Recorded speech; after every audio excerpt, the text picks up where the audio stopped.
What's happening in there? Gamer Dude here, and I'm going to be talking about Square Enix's Symbiogenesis and kind of just why it hurts, because it is a painful thing for me to think about. So Square Enix, just to kind of give a quick summary, Symbiogenesis is a new NFT game by Square Enix, and they're going to actually be going through with it, which I kind of really hate, because everyone hates NFTs, but also there's no reason for the game to exist, nor for there to be any sort of reason for it to be involved with NFTs, because it doesn't seem like it's doing anything different. We did get a teaser trailer about 40 seconds long, revealing some art assets as well as the actual logo itself, which we can see here. And then this VGC article by Chris Scullion, it kind of goes in and details a bit more. However, instead of talking about the NFT or the Square Enix part of this whole equation, because that's kind of what every YouTuber is doing, I'm going to talk about what pains me the most.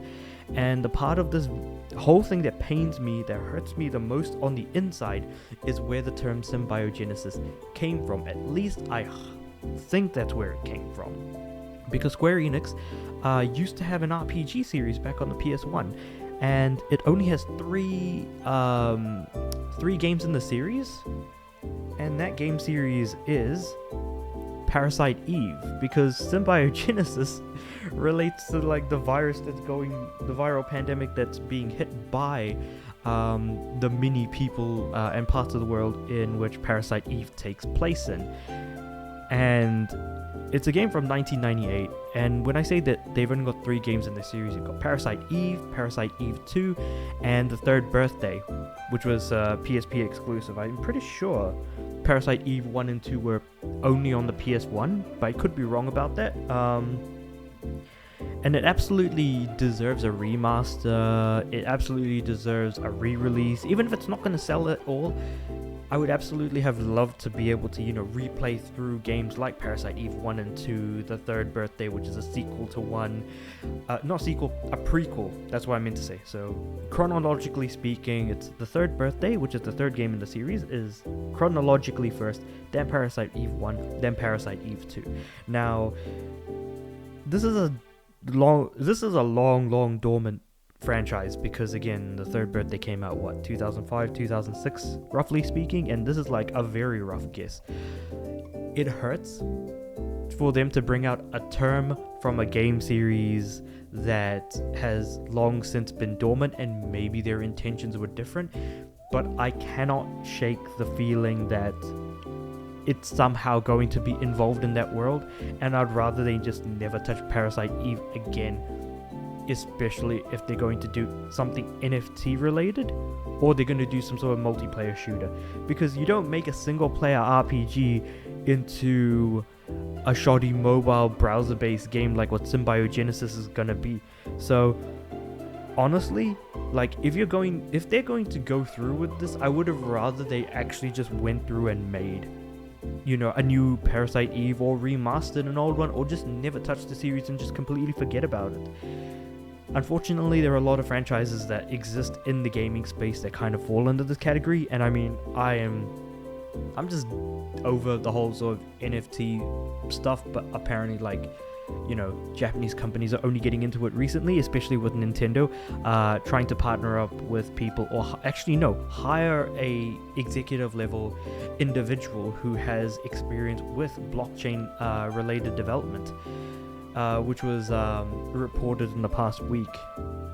I don't think this is going to go anywhere, but at the very least, put the nail in the coffin for Parasite Eve. At least tell us you will never make another Parasite Eve again, because we missed this. Well, I missed this series.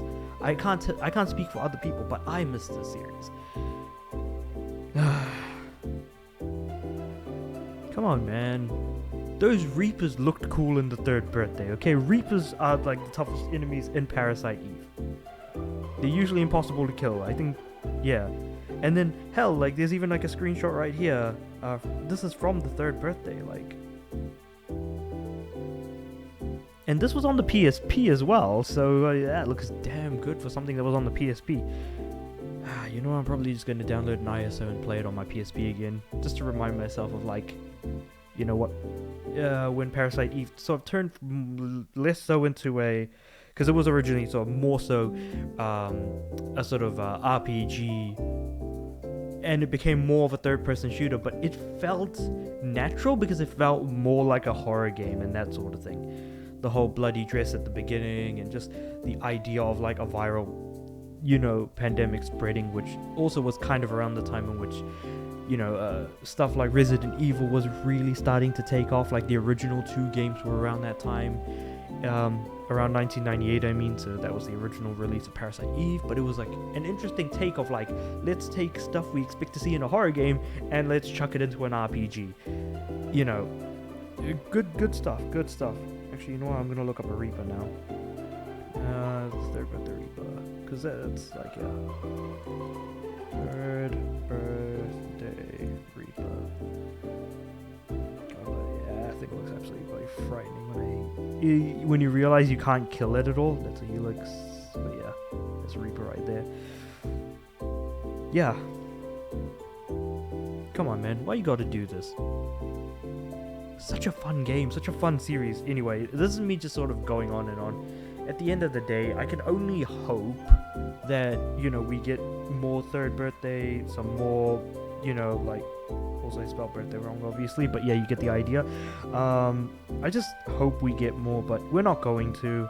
We're going to get Symbiogenesis, and I am going to just, sniff glue sticks in the corner of, like, my room and just think about what could have been, Anyway, that was me sort of rambling, just sharing a little something that I don't think a lot of people are going to talk about, nor really care about, because generally speaking, it's not a very popular nor specifically well-known subject. So I figured I would, put my 2 cents out there. Other than that, I'll see you guys next time.